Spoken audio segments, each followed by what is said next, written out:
And now, the Hall of Fantasy. Welcome to the Hall of Fantasy.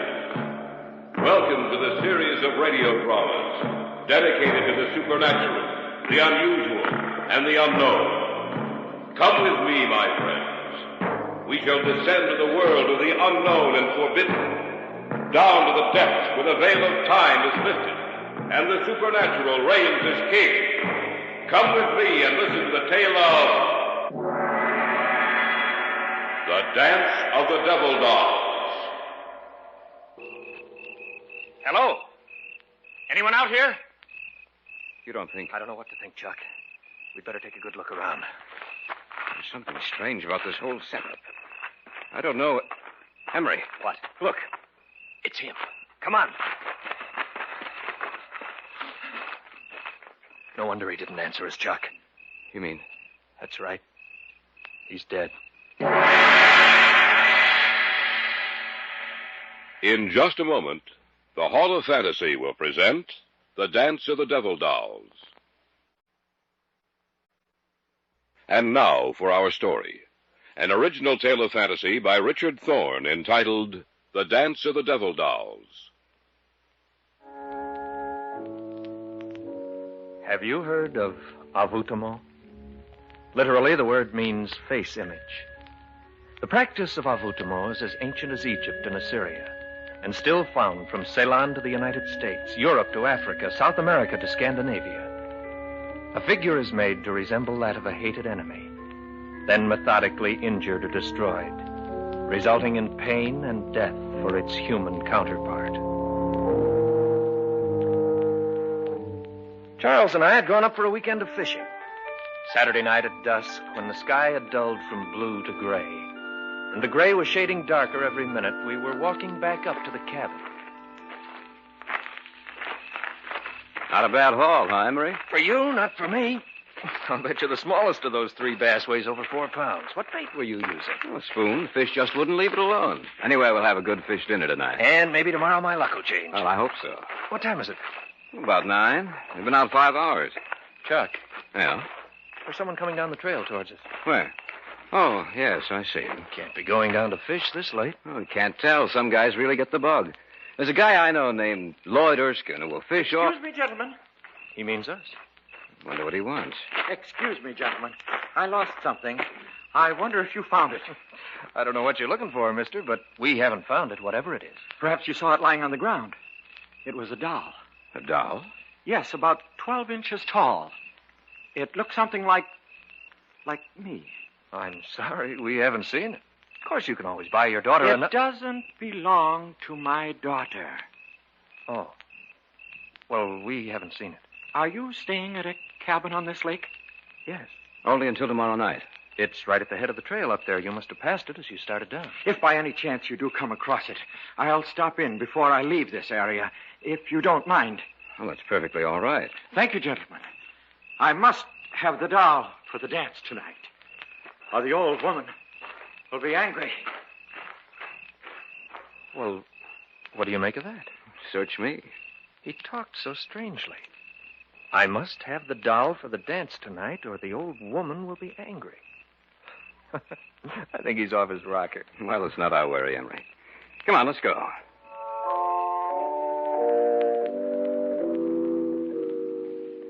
We went back up to our cabin, cleaned the fish, and had one of those fish dinners you talk about for years. It was about 11 o'clock, and we'd started to go to bed, intending to get up as early as possible the next morning when there was a knock on the door. I wonder who that is. I don't know, but we'll soon find out. Oh, it's you. Yes. May I come in? Of course. I see you found the doll. Yes. I wanted to let you know that I had.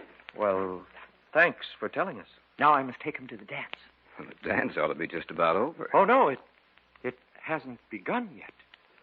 Well, you'd better get there or your wife will be angry. You misunderstood me. I said the old woman, not my wife. You see, I'm not married. Oh. I hope you'll forgive me. I see that you're just about ready to retire, but I'm afraid. Afraid? Of what? The old woman is already angry with me. I told her I'd lost the doll, and she swore that if I didn't find it, she'd kill me. That's why I've come to you.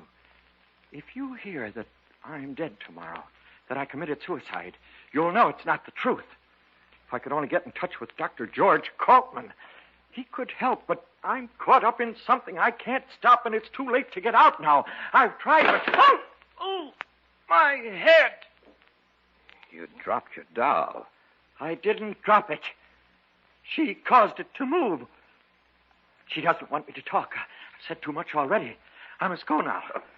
Here's your doll. Thank you. Remember what I told you. If I'm dead tomorrow, it's murder. Good night, gentlemen. After he dropped the doll, did you get a good look at him, Chuck? Yeah. The doll hit the floor on its forehead. A few seconds later, there was a heavy bruise on the right side of his forehead. You know, he said if he was found dead tomorrow, that it would be murder.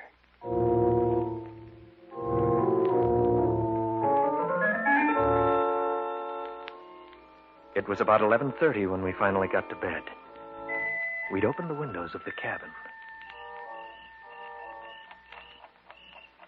The sound of the alarm clock we brought with us mingled with that of the crickets outside.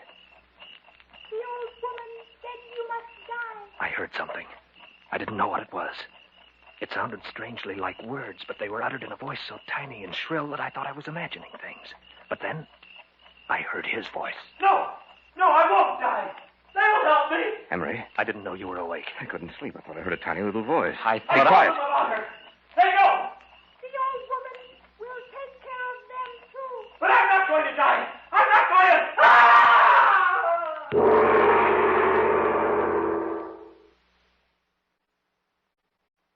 to... Back now to our story. An original tale of fantasy by Richard Thorne entitled The Dance of the Devil Dolls.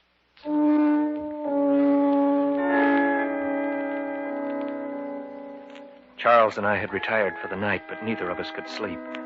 Suddenly, from outside, we heard the voice of the man we'd met earlier, and another voice, high and shrill, and somehow deadly. The old woman will take care of them, too. But I'm not going to die. I'm not going to... What's going on out there? We'd better take a look. Slip a pair of pants and some shoes on. Remember what he said about dying? Yeah. You ready? Yes. All right, let's go. Beginning to think that guy belongs in an institution. Maybe, maybe not. I think his scream came from the left. I'll take a look over there, then. Didn't tell us his name, did he? No. Well, I'll try calling him. Anybody out here? Hello? Anyone out here? You don't think... I don't know what to think, Chuck. We'd better take a good look around. Something strange about this whole setup. I don't know it. Emery. What? Look. It's him. Come on. No wonder he didn't answer us, Chuck. You mean That's right. He's dead. that little doll that looks so much like him? I don't see it anywhere around. Neither do I. You know, Chuck, it sounds crazy to say it, but that shrill, high little voice we heard... You're letting this thing run wild with your imagination, Emery. Even though it looked like him, it's just a doll, nothing else.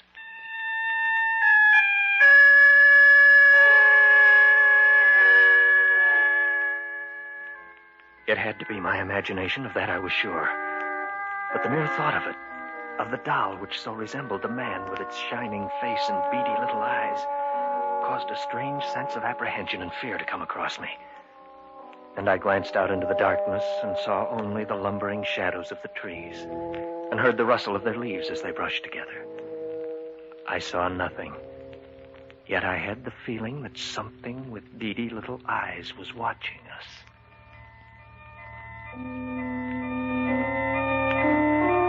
We notified the authorities. They came out, found no evidence of foul play, and diagnosed his death as being caused by heart failure. Our luck was exceptionally bad out on the lake Sunday, and we drove home that night, speaking but little, thinking only of what had happened the night before.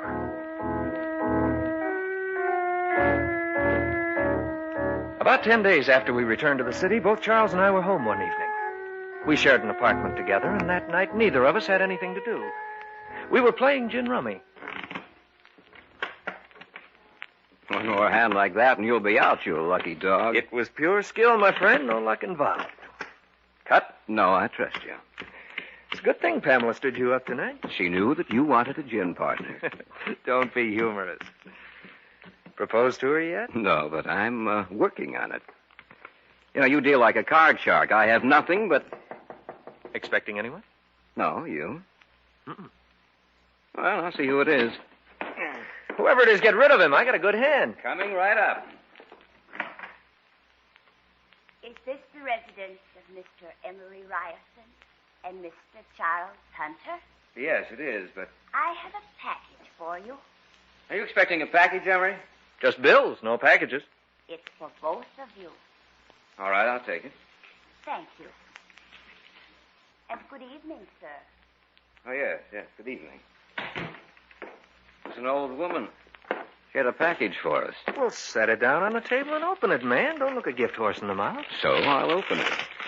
Oh, it's wrapped very well. Maybe it's a bottle of scotch. Who is be sending us a bottle of... Someone has a real fine sense of humor. It's like the doll that fellow had with him. It's the same doll. Notice that little nick out of its forehead? That happened when he dropped it on the floor. What are we going to do with it? I don't know. We can keep it, I suppose. Well, let's get back to the game. No, I'm not in the mood now. You know, Emery, I can't help but remember what he said. The man who died? Yes. He said I must have the doll for the dance tonight, or the old woman will be angry. Yes, that's right. What brought that back to your mind? The woman who delivered this package.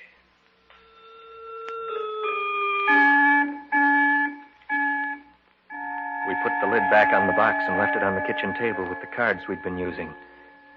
Neither of us entered the kitchen again that evening. We went to bed a short time after 12. Again, I was restless and couldn't sleep. I had the same feeling I'd had that night in the cabin. And I remembered the words I'd heard spoken in that unearthly little voice. The old woman will take care of them, too.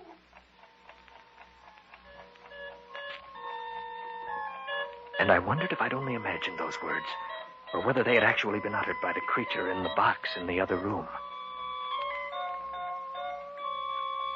It was then I heard it, like a thin, reedy piping. It sounded like music, a rhythmic, discordant melody I'd never heard before. And then I heard another sound. Henry? Yes? Am I going crazy? I hear it, too. I think we'd better see what it is. All right. I don't like this, Emery. It sounds I like... know what it sounds like. Emery. No. I can't believe my eyes. The box is open. And the little doll, Emery. It's moving. It's dancing on the table.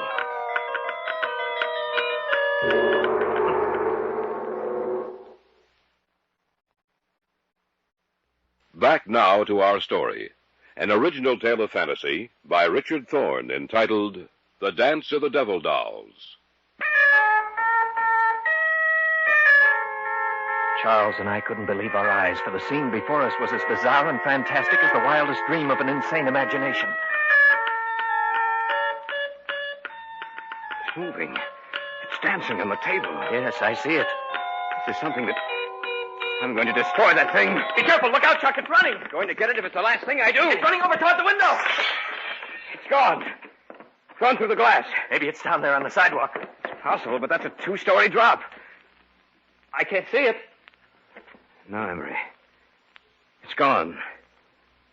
They turned again to the old woman.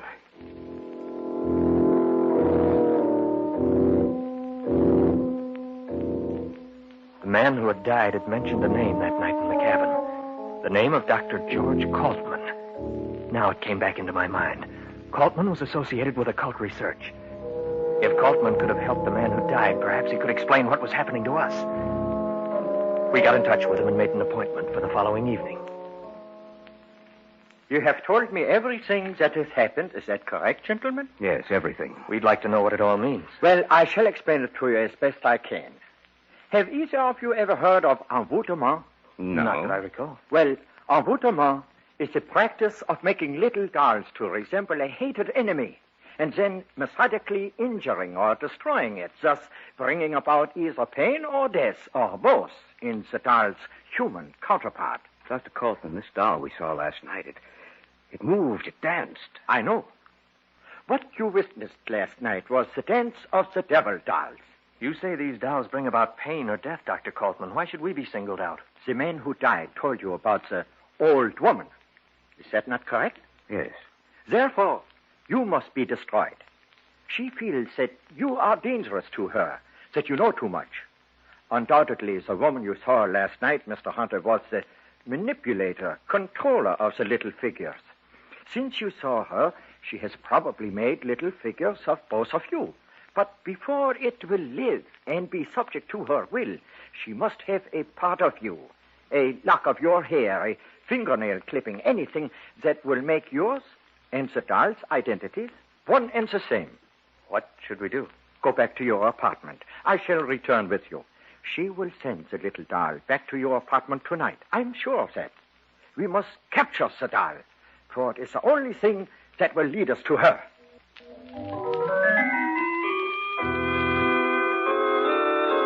Coltman, Charles, and I returned to our apartment and took up our vigil in the bedroom, for that was the place the doll and the old woman would expect us to be. We made dummies of the extra blankets and arranged the beds so it looked as if we were sleeping. You left the apartment door unlocked? Yes. But why? It only makes it easier for it to enter. That is what we must do. One way or the other, the doll would find means of entrance. If not tonight, then another. You have no idea what those little creatures are capable. Listen. It is coming. Be quiet. Wait until it is in here. Then close the bedroom door and put on the lights. We understand. Now, quiet. Now! Catch it quickly! There it is over there. This time it won't get away. Don't let it get near the window! I've got it. Quickly, put it in here! Ah, there. We have it. Now, what do we do? This doll will lead us to the doll woman. You mean now? Tonight? Yes, Mr. Ryerson. She will know that we have captured her little messenger if it does not return in a few hours, and she will be prepared to stop us. We must find her, destroy her if need be, before she has a chance to destroy you.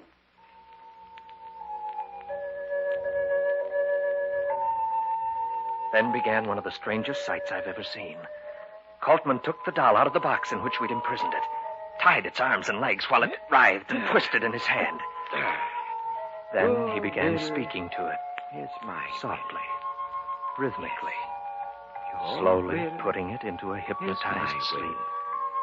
The eyelids of the little figure finally closed, and it was in an hypnotic trance. Sleep and tell me.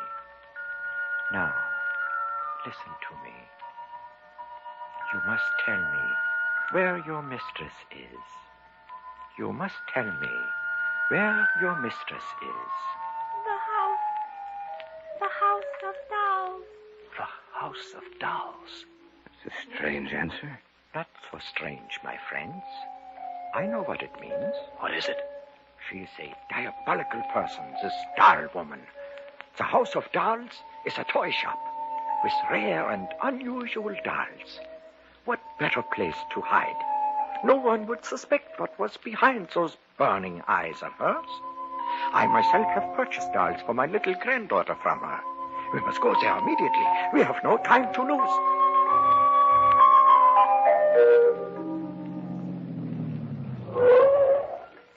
This is the place. Let's go. Right. It's past 2. There's no one on the streets. All the better. Try the door. It's open. Probably waiting in the rear of the shop. for the creature she sent out. Well, let's go in. As quietly as possible. We must catch her by surprise. All right. There's a light coming from beneath that door back there. That is where we must go. Listen. It is the dance of the devil dolls. The door's ajar. They're in there. I can see them. Yes, so do I. Be quiet. And soon, my children, you will be joined by 2 others. And then, no one can harm you. For when the new doll returns, he will bring with him what I need for the spell of the dancers. We must take her now. And they will join you in the dance of the Satan. devil doll. Now! What are you doing here? We've come to stop you. Look out, Bolton. She has a gun. So have I.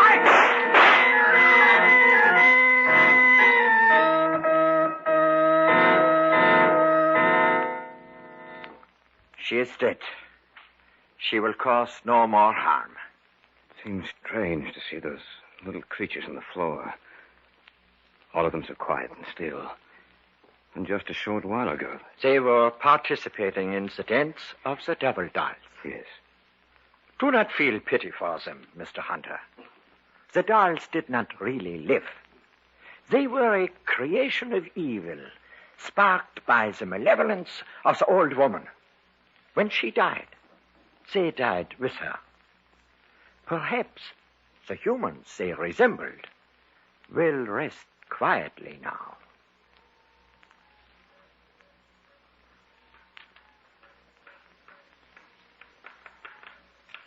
The secret of the devil doll is as old as man. It is lost now, but it will be found again. Then, once again, you will hear the dance of the devil doll.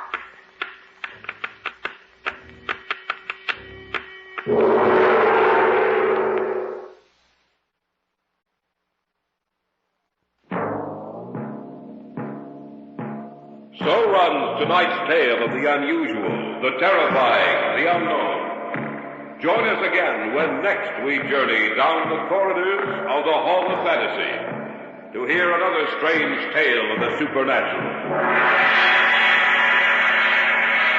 All characters and events portrayed in these programs are fictional, and any similarity to actual events or persons, living or dead, is purely coincidental.